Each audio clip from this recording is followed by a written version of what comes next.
Have you ever written a technically correct answer in an exam, yet still lost marks? Most students don't fail because they don't know the topic. They lose marks because they misinterpret the examiner prompts. In professional exams like ICAN or ACCA and academic exams also, every verb is intentional. Today, we're starting with one of the most common and most misunderstood prompts: identify. It looks simple, but misuse it and you waste time writing explanations that earn 0 extra marks.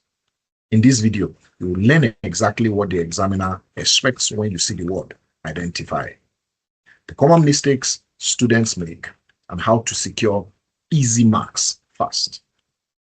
Hi, my name is Gabriel Josiah. I'm a professional tutor. Now, let's begin.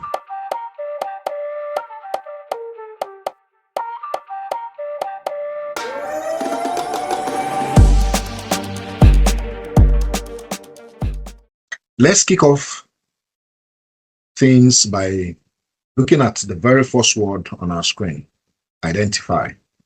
Now, this might seem simple, but in the world of professional and academic exams, it's a word with a very specific job. It's not just a suggestion, it's a command. Over the next few slides, we're going to decode exactly what the examiner wants when they use this word, so you can give it to them every single time.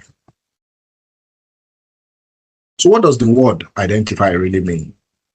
Let's strip it right back. When an examiner uses this word, they're asking for one thing: a brief listing or naming of relevant points. And here is the crucial part: without explanation. This is one of the most direct prompts you will see. The examiner is not testing your ability to write a story. They are checking if you can quickly recognize the key issues, extract the relevant points from a messy scenario, and present a concise answer under time pressure. My simple way of remembering this is that identify means state, don't explain. Keep that in mind. State, don't explain. All right, let's talk about where students often go wrong. If identify is so simple, why do people lose marks? Because of this, the most common mistakes students can't just help themselves. They see a point and immediately want to explain it, discuss its implications, or even evaluate how bad it is. But the question doesn't ask for any of that. It asks them to identify. They are doing the right work, but for the wrong question, which means they are burning precious exam time.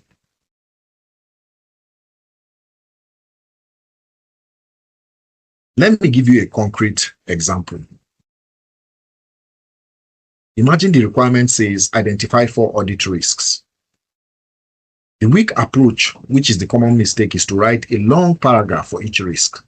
Something like, there is a risk that revenue is overstated because the sales director has a bonus tied to sales targets, which could lead to material misstatements. You see, that's an explanation. The better exam smart approach, just list them. Boom, boom, boom, boom. 1, revenue recognition pressure.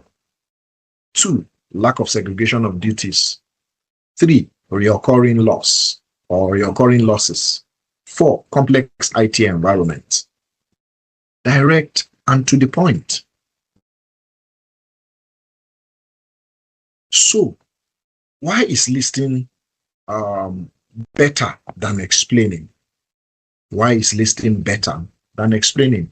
It comes down to one simple truth about how your paper is marked. Because marks are awarded per point, not per paragraph. If a question says identify 4, the examiner has a mark scheme that lists 4 specific points. They are literally looking to give you 4 ticks. That's 4 marks. When you write a paragraph, you're still getting 1 tick for that 1 point. All that extra explanation is wasted effort, and more importantly, wasted time that you could have spent picking up easy marks elsewhere.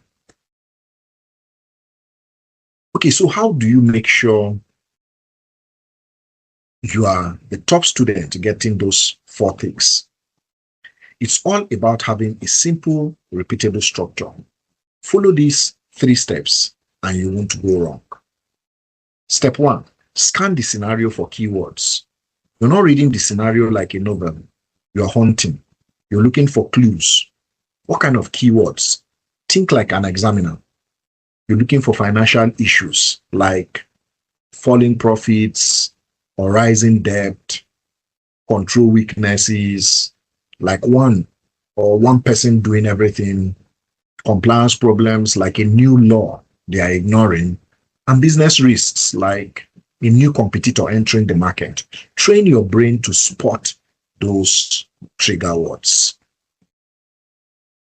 Step 2, convert every issue into a short technical point.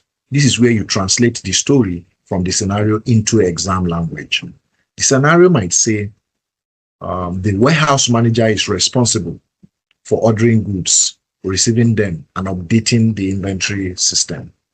In your head, you should be thinking, this is lack of segregation of duties. Your job is to convert that story point into that short technical phrase. That's what the examiner wants to see. Step 3, write 1 line per mark. And this is what it looks like in practice. See how clean this is. Every point is a single clear line, as you can see on the screen. Weak segregation of duties in the cash process, absence of authorization controls for purchases. It's clear, it's direct, and it's high scoring because the marker can instantly see you hit the point and award the mark. No hunting for answer in a block of text. Now, for a real practical tip.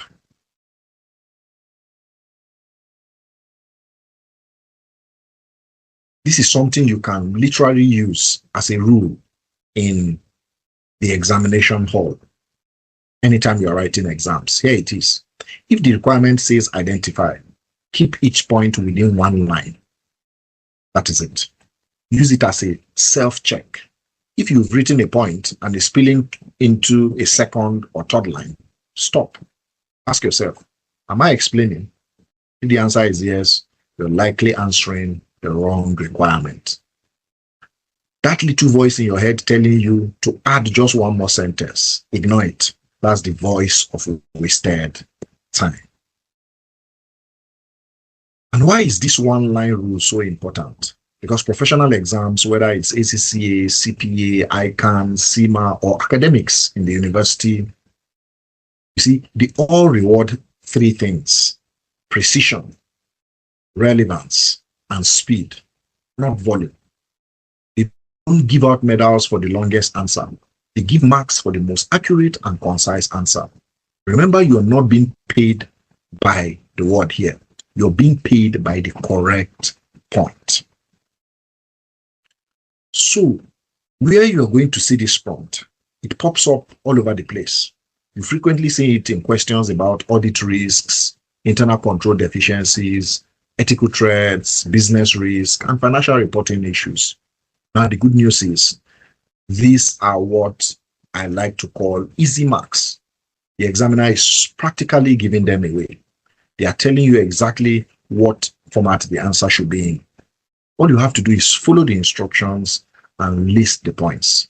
So when you see identify in one of those areas, a little alarm goes off in your head that says, easy marks, secure them quickly. Finally, let me leave you with a quick memory trick to take into the exam hall whenever you're writing exams. This is a simple translation guide for the examiner's language. When they say identify, they mean list. When they say explain, they mean describe. When they say evaluate, they mean judge, give an opinion. When they say recommend, they mean solve, tell us what to do. If you can internalize this simple rule, understanding the verb is half the battle. It will immediately improve your exam performance. It stops you from writing an explanation when all they wanted was just a list.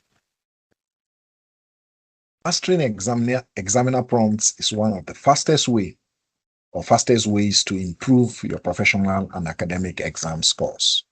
Not because you are learning more content, but because you're learning how marks are actually awarded. Small technique changes produce big results. In the next video, we'll break down another powerful examiner prompt and show you how to turn it into easy marks in the exam hall. Keep practicing, keep refining your technique, and keep preparing like a professional. Once again, my name is Gabriel Josiah, and I'll see you in the next lesson. And until then, bye for now.